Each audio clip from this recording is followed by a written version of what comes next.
From the Foundation Studio on Biloxi's Back Bay, welcome to Super Talk Outdoors, where we celebrate every single Monday at lunchtime the world-class outdoors of the state of Mississippi, because we are the capital of the outdoors in America. Hope you're having a great Monday and had a great weekend out in the outdoors. It's a great time of the year to live in Mississippi, that is for sure. Thank you for joining us on the powerful Super Talk Mississippi radio network, or on Super Talk TV at C Spire TV. But if you're listening on Facebook, YouTube, or your favorite podcast, it is June the 6th, 2022. Hey, we've got a great show today. We're going to be joined in the first half with my friend David Machado, and we're going to talk about offshore fishing and just our love of coastal Mississippi and how we have such incredible access to fisheries from here. One of the reasons we're the capital of the outdoors in America. And then the second half, we're going to be joined by wildlife biologist Rick Hammock, who is the head of the small game program at the Mississippi Department of Wildlife, Fisheries, and Parks. So it's going to be a great show.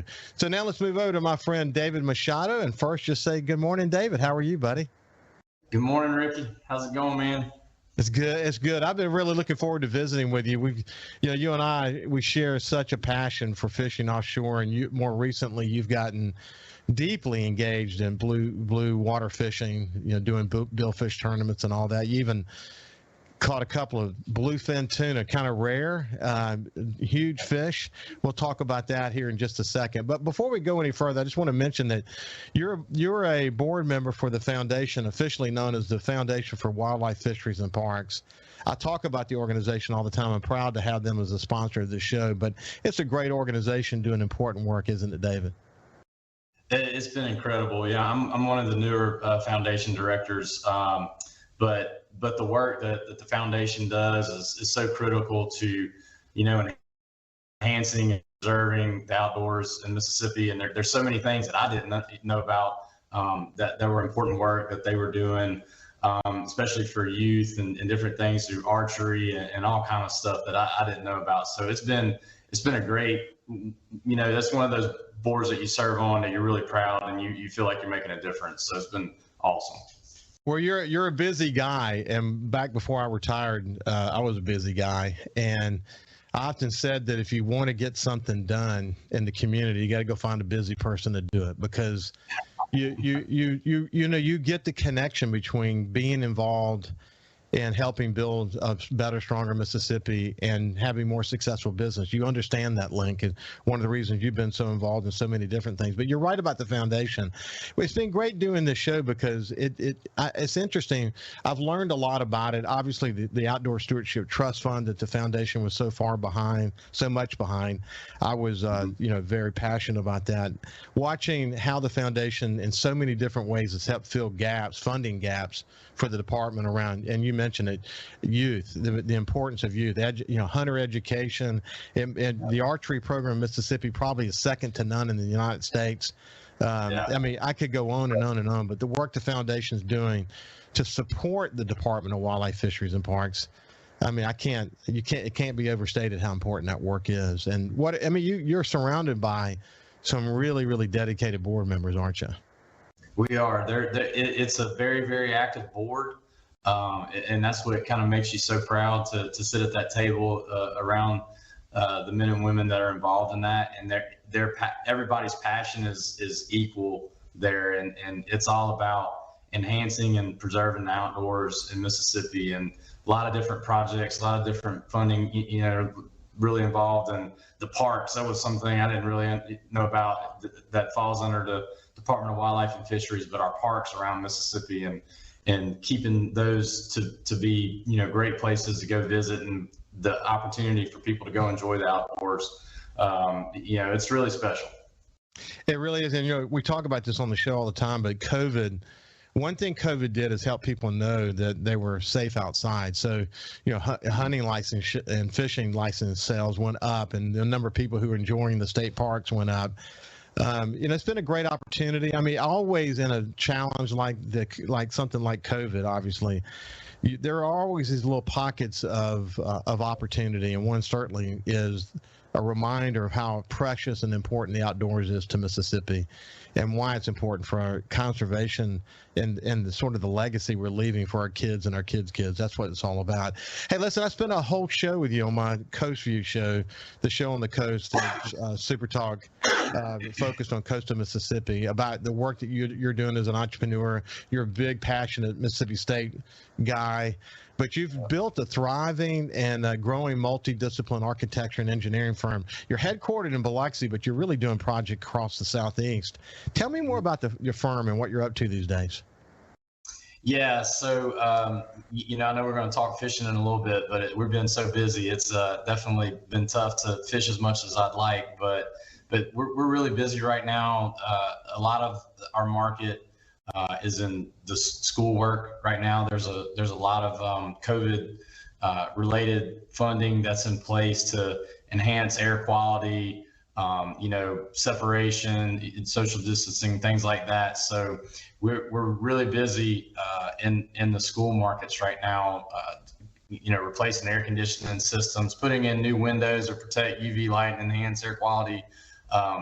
Expanding so that we can spread kids out a little bit more. So really that's our big push right now and what we're really busy with. But we've also got some great other projects around here that we're working on. But most of our work is probably from, if you drew a line from somewhere around Starkville to Jackson and south, that's where most of our work is. And we've been fortunate and been very, very busy right now. Well, I mentioned in the show when we visited on Coast View that if you drive around coastal Mississippi, it would be hard not to see a Machado Botano Engineering and Architecture firm sign. That's for sure. Hey, listen, when was the first time that you went offshore in coastal Mississippi in your own boat and said, "Oh, wow"? Well, as long as my mom's not listening to this, because when I was growing up, I had a 15-foot little skiff that had a 40 Yamaha on the back of it, and I remember we used to trout fish around the rocks there behind Beau Rivage, and every morning when we were out there, I watched all those charter boats run out of Small Craft Harbor and head to the barrier islands, and they were catching redfish and mackerel and all that kind of stuff. And I said, man, I gotta do that somehow. So we would pick our days and we would sneak out there and try to troll for redfish and big bull reds and Jack Crevalle and all that stuff. So I was hooked from a very young age. I was probably 16 years old. And then, as I got a little bit older, it's kind of funny. You always want to go a little bit further and a little bit further. So when I was probably 18, 19, it was, I had a buddy whose dad had like a 32 Bertram, I think, and we would go snapper fishing and amberjack and lemon fish. And then, as I got a little bit older, started watching the Biloxi, the Mississippi Gulf Coast Billfish Classic. That's actually this weekend.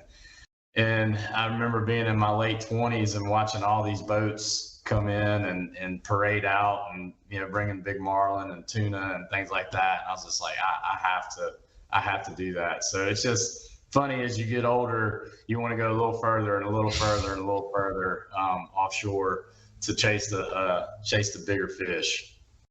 Yeah, it is a thing that is progressive for sure. I've done some blue water fishing, but mostly I like to go out. I like to leave from my house and go out and spend the day and be back at the end of the day, and now You've got kind of boat where you can go out and stay out at, in blue water overnight and enjoy it there. But it's been fun. I know that we bumped into each other, fishing for amberjack on reefs, I don't know, 75, 80 miles offshore before. And, we've enjoyed friendships with similar people. But it is, the more you get into the offshore fishing, you talked well about the progression. And if I were to tell my story, it's very similar to yours. Spent years of learning Ship Island, for example, and and then really spend a lot of time around Horn Island and wanting to go a little further, and then eventually going to some of the shallow rigs off of Chandelier.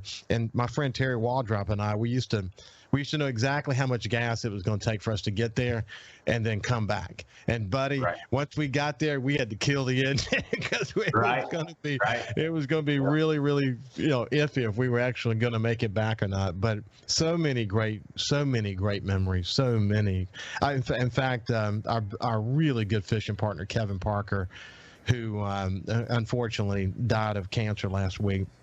What an amazing guy he was. But he fished, Terry and Kevin and I fished together for I can't tell you how many years. And eventually, Kevin came down with cancer, and he fought it hard, but unfortunately he passed away, and we'll be fishing in his memory now. But look, when we come back on the other side, I want to talk about these last couple of trips that you've taken. You had really a rare occurrence. You had 2 back-to-back trips where you caught bluefin tuna. Unfortunately, you couldn't keep them, and you're in the midst of a billfish tournament. That first one, incidentally, would have been probably a winner for sure. Yeah. But we'll talk about that and how it feels to have a great crew on Mississippi's Outdoors. It's Super Talk Outdoors with Ricky Matthews on Super Talk Mississippi.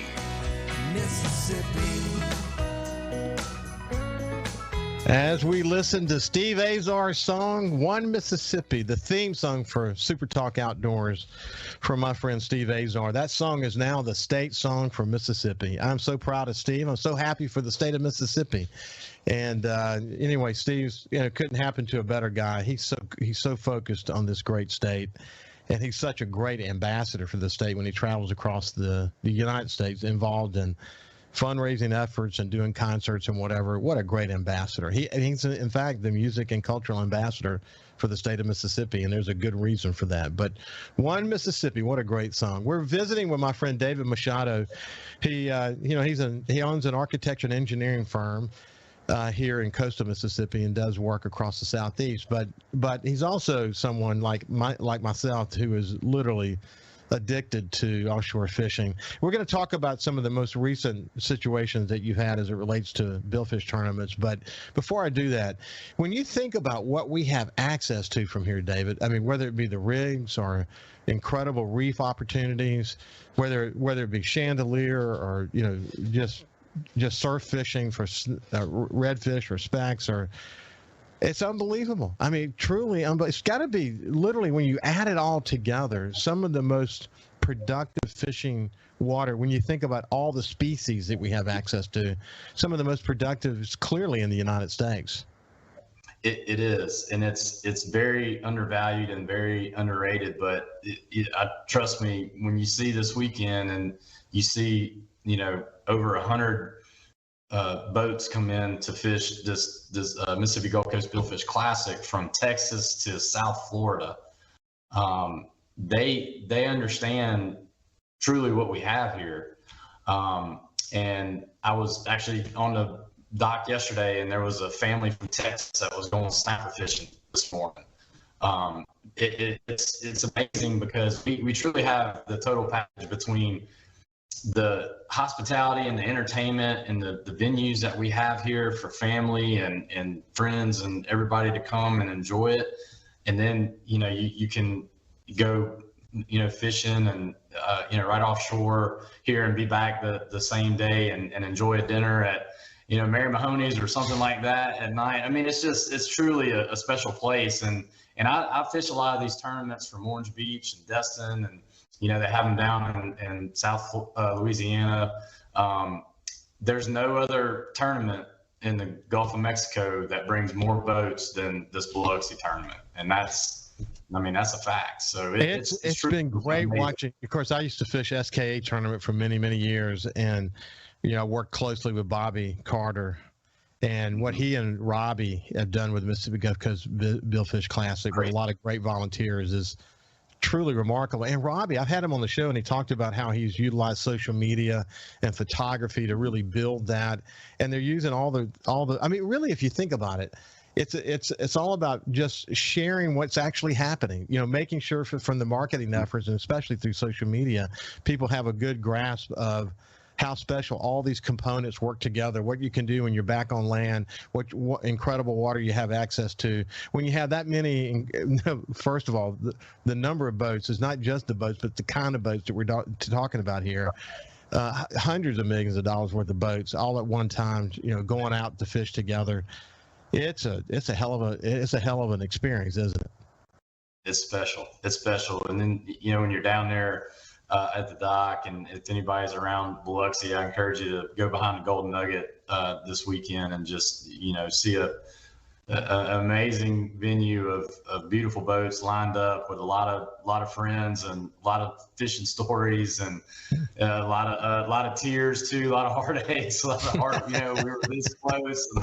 And, we let the big one get away, or whatever the old saying is. It's a lot of fun.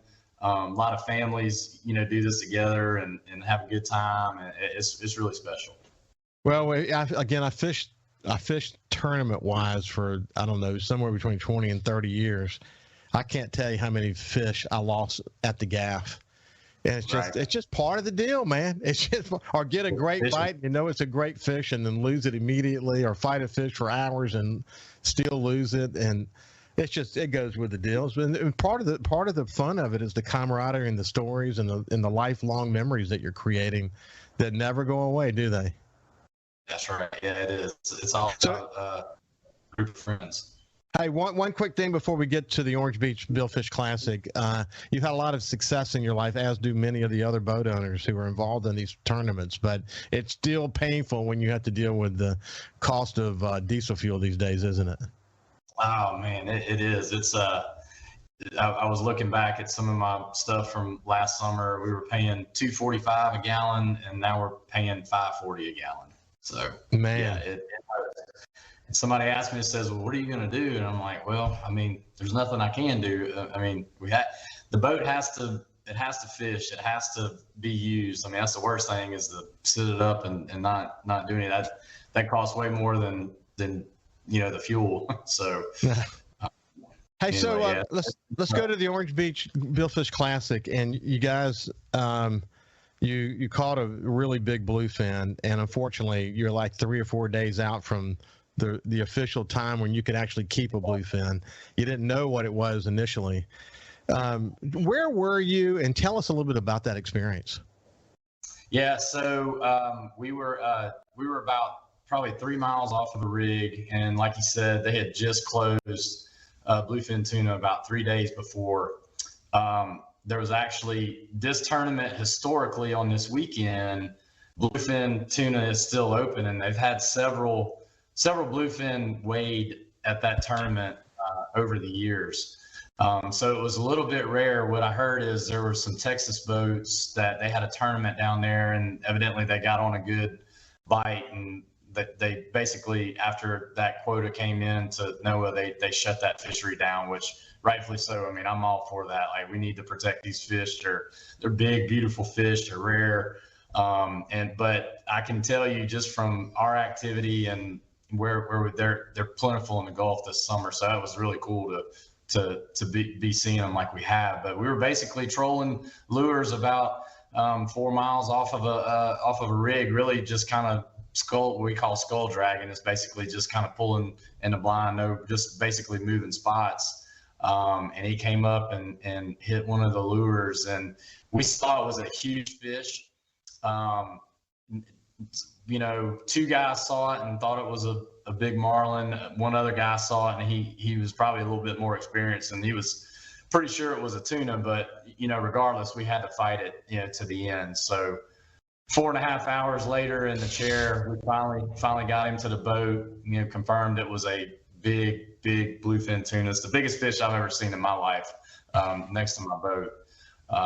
But we kind of floated a tape back on him. It was roughly 100 and somewhere around 106 to 108 inches. And, you can get on an app and estimate the weight of the fish based on some of those measurements. And we estimated it to be around 700 pounds. So it was heartbreaking. But we knew it was a once in a lifetime, for some people, once in a lifetime opportunity and experience. But yeah, we were 3 days away from weighing no doubt weighing the winning tuna at the Orange Beach Billfish Classic. So when you say over 100 inches, for people, I mean, the average person who's never even put their foot in salt water before, who watches reality TV like Wicked Tuna, for example, they know immediately what kind of weight we're talking about on a fish like that. But what did you estimate it to be? We estimated it to be somewhere around 700 pounds. Based on its length, and we kind of tried to, because we had to get the girth too, and that was difficult to do because we had to release the fish. But it was a very, very, very big fish for sure. And my son-in-law's dad, Keith Williams Sr., is the guy who had the pleasure of having his number called for that particular fish, wasn't he? He sure was. He sure was. He took a lot of ibuprofen the next day, but yeah, he was the guy in the chair for 4.5 hours, and I'm telling you, he put up a hell of a fight. He never gave up. Fish. We were fishing an 80, that's the size reel we fished, and that's a 80-pound basically test line that goes on that reel. We back our reels with braid, and we put about 400 or 500 yards of mono top shot on what we call it top shot. So the fish basically took about 450 yards of that mono. It never got down to the braid, but we could see it, in the spool. And so it was just inch by inch, turn by turn. That's at some point, 2 steps forward and 3 steps back. But, we finally, after 4+ hours, got it up. Well, look, we're out of time, but the rarity of what you experienced was the very next weekend you fished another tournament and caught another one in the 4+ 100-pound range. But David, we'll catch up with you toward the end of the summer and see how you've done with your billfish tournaments, and just keep the conversation going. It's been a pleasure catching up with you, my friend. Same here, Ricky. Appreciate you as always, man. Keep spreading the word. Appreciate it. Good luck to you. Good luck to you in the future tournaments, especially this weekend. This has been David Machado, and just a good friend, someone who loves fishing offshore coast of Mississippi just like I do. When we come back, we're going to continue the conversation and talk about small game in Mississippi. See you after this break.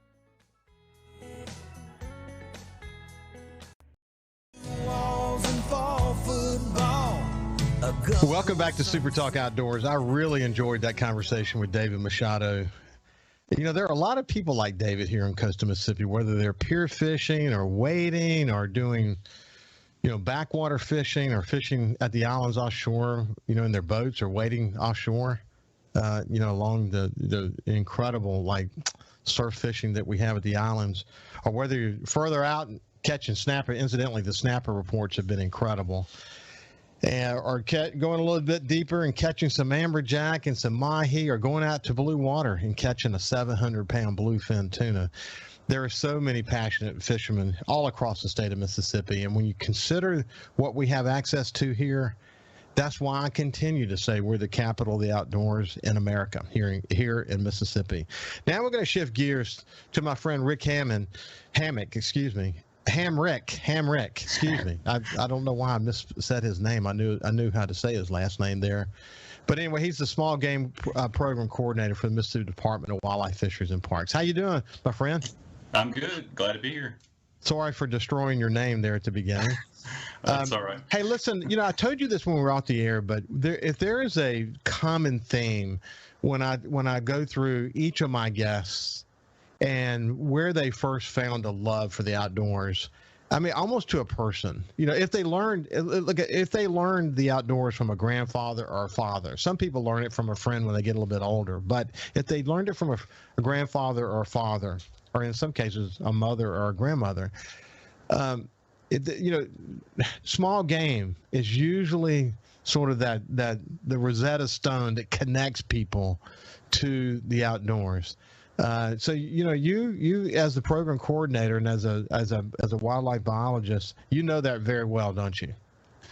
Very much so, and that's of course true for me as well. I got my start small game hunting, like a lot of those folks you mentioned. My father obviously kind of took me and showed me the ropes there, and so kind of had a background in it, and that's certainly where I started.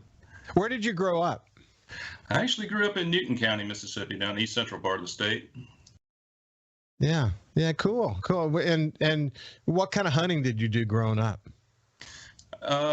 Primarily, of course, started out with squirrel hunting. That was always a big draw to me. Of course, deer hunted as well, like a lot of folks did. Of course, that was when deer numbers were really very, very high in Mississippi back in the kind of the early 90s, sort of when I came up there. So deer was big, obviously. Turkey hunting as well, and so those were probably the big things I really did hunting wise there. So when did you know you wanted to make wildlife conservation a career? Where did that come from? Oh, kind of an interesting story, I guess, for me. Maybe a little different than some. I sort of grew up around it. My father was a wildlife biologist, and so I kind of had the experience of it to some degree there as a child. Wasn't something necessarily I thought I was going to make a career until probably by the time I kind of got to where I was getting ready for college, like a lot of kids do, going through all the different career path things in your head there. Started with several things before that, and just kind of came back around to that was just I couldn't figure out anything else I really wanted to do. So kind of having the exposure to it growing up, hunting, fishing, just sort of being outdoors, all the other things that went along with it, the naturalist components and things like that just sort of led me into it, and here I am today. Well, you know what's so interesting, Rick, about your story, and I hear this over and over again from people from the department. Once you found that this is where you wanted to, put your stake down in your career and make a contribution. The Department of Wildlife, Fisheries, and Parks is full of people like you who are just incredibly passionate about what you do and wanting to take all this knowledge that you gained to preserve and conserve the resources for generations to come. And when you add up all these efforts that are underway inside the department, it's got to be great to be a part of something like that. It really is. I mean, we have a really great staff. The folks we have in the field are really top notch. I mean, they're I believe as good as anybody in the nation. So, Mississippi gets a lot of bad press for a lot of things, but we have an outstanding group of staff there, and so it's a real pleasure to work with a great group of folks like that. One of the things that was important when we were having this debate, and I'm so glad the state has now passed a bill for the Conservation Trust Fund, and we'll continue to advance improving that effort along the way. But one of the things we kept saying was that, over 80% of the land in Mississippi is privately owned. And if we're going to be really serious about our conservation efforts, we have to do conservation on public land, and we've got to do conservation on private land. What's interesting about the private lands program for the state of Mississippi, and also the small game program for the state, is you guys have been super focused on making sure that we are doing conservation across all land in Mississippi, especially private land. You dedicate a lot of your energy into that area, don't you? Sure. Private land really makes up the bulk of the land acreage in Mississippi, being a rural state. I mean, we do have a lot of great public land opportunities and places to do that. And of course, that's important to a lot of folks too. Certainly, that's certainly a very big part of what we do and what we need to do. But certainly, I mean, a lot of these things, the conservation initiatives, things we have to do to really make wildlife conservation successful, has to happen on private land as well. So, we really can't overlook that part of it either. So, people think, if you think about squirrels, for example, people think if you talk about squirrels, they're always going to be there. And that's not necessarily the case. I mean, the fact that you guys are working hard on surveys, you're working hard to understand the whole sort of realm of the current situation as it relates to small game in Mississippi. We'll talk more about some of the specifics in the program here in just a second, but when we come back from the break. But just in a nutshell, if you were to tell someone what the small game program is in Mississippi, how do you describe it? I guess I would kind of describe that as just sort of being the program for those species, primarily squirrels, rabbits, and quail, really are the ones that fall kind of in the small game program area there. And really, I guess kind of what we focus on is, like you mentioned, just sort of keeping track of those, trying to keep tabs on the populations there, just what they're doing, keeping an eye on things like harvest trends and just sort of what's going on there, just to keep a tab on the resource there, just making sure we're doing things management wise, regulation wise that are beneficial for the species and conserving those, but still allowing the recreational harvest opportunities, but also the habitat management components as well. There's various research things we learn, and then we try to apply those in the field. And so obviously working with landowners is a big thing that we do a lot of times in conjunction with our private lands program, providing that technical guidance to folks to manage habitat, make good decisions on land use for that species they may be interested in. And so that's just a lot of the sort of what we do there is just oriented on the conservation of those species there, that trying to make the best management recommendations we can. So Rick, I lease 3 separate farms up in the Mississippi Delta, one in Shula, one between Greenwood and Blackhawk, and then another over in Minter City, and have a great relationship with the farmers. And so it's terrific, actually. We work very closely together on habitat improvement and doing the things that you need to be able to do. But what I have seen now that I've been engaged in actually managing just a little family hunting club, essentially, what I've done, I've learned a lot about the importance of habitat way beyond just food plots for deers, for example. And what I have found is the more I have conversations with people like me who either own land or lease big tracts of land, that they all seem to have, particularly farmers are involved, they all tend to have this kind of great relationship with local farmers. And everybody's a lot smarter these days about the role, for example, that controlled burns play, and why habitat is so critical when you start talking about quail and it's in turkey, for example. I mean, there's a very symbiotic relationship that both of those species have with the land.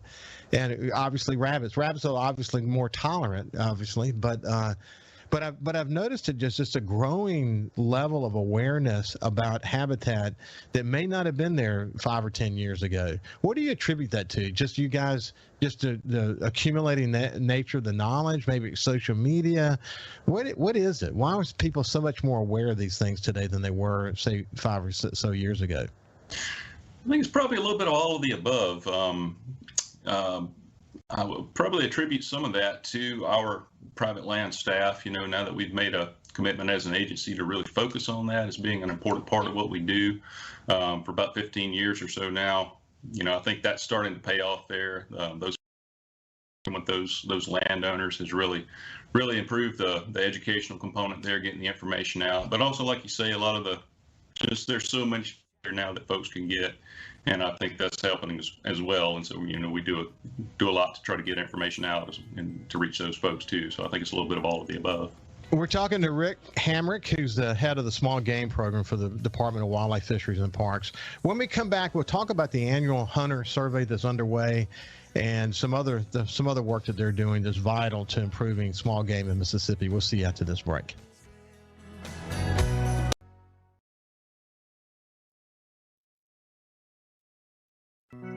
We live in one of the best places in America to enjoy the outdoors. So let's talk about it.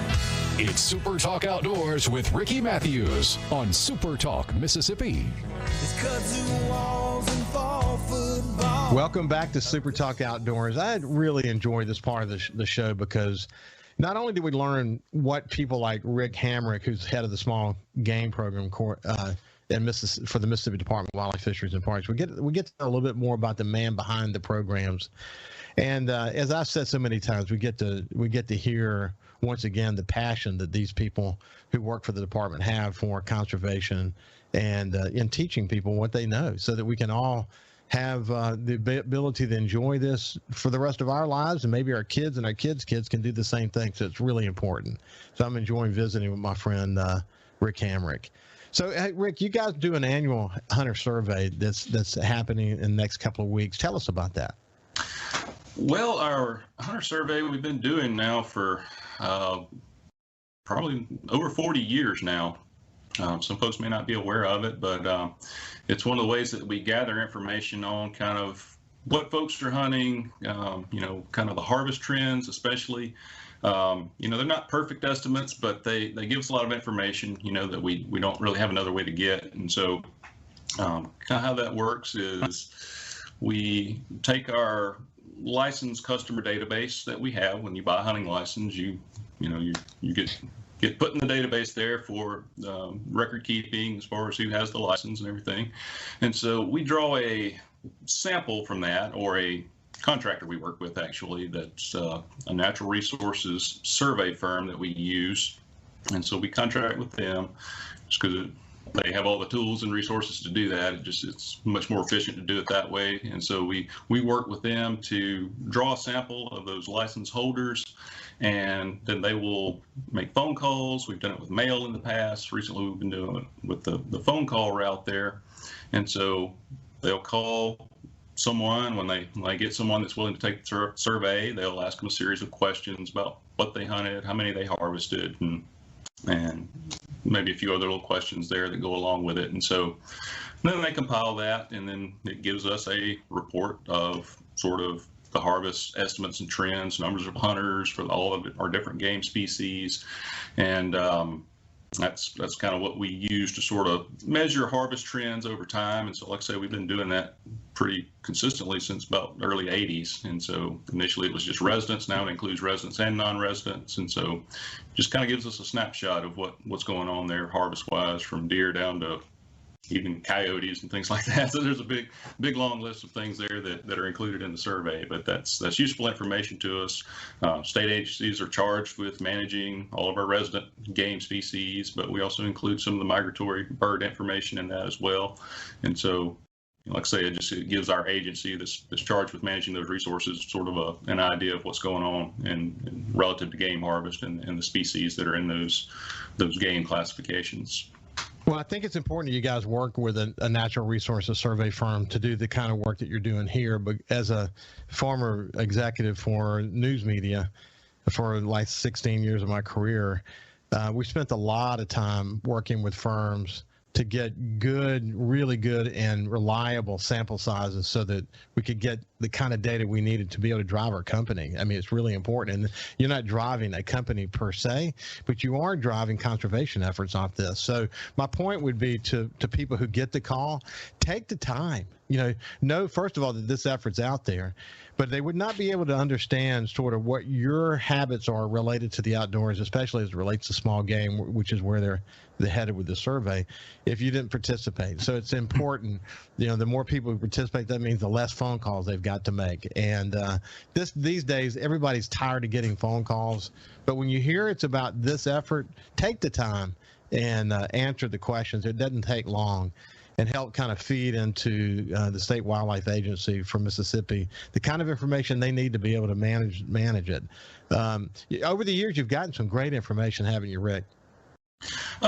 Yes. I mean, we'll even sometimes put some different, maybe topical questions, maybe about certain things, just kind of get people's opinions. We don't do a ton of opinion stuff with that format, but sometimes we will put some simple things in there. So that's always useful, just to kind of have that ability to just get some information quickly, get some feedback. And so, it's Responsive Management out of Virginia is who does that survey for us. And so, yeah, like you said, if you do get that call, it is a legitimate survey on our behalf. And so yeah, we do get a lot of good information there, especially those harvest trends are really, really useful. Just having that long-term data, especially just sort of seeing what's going on as far as participation and harvest is really, really valuable to us. The other thing you guys are doing in the wildlife management areas for Mississippi is you're taking a survey of the bobwhite quail, and we got less than a minute left, but tell me real quick what that's about.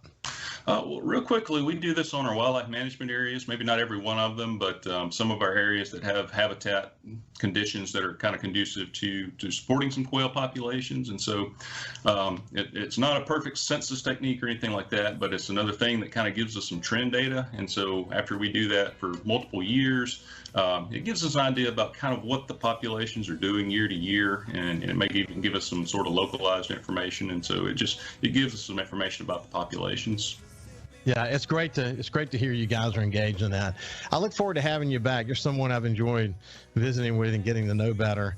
And the work you're doing through the small game program is so critical to Mississippi, and it's generationally important, as we mentioned at the beginning of the show. So thank you for joining me, my friend. Sure thing. So this has been Rick Hamrick, who's the small game program coordinator for the Mississippi Department of Wildlife, Fisheries, and Parks. Have a great week. We'll see you next Monday, and stay safe when you're in the outdoors. See you later.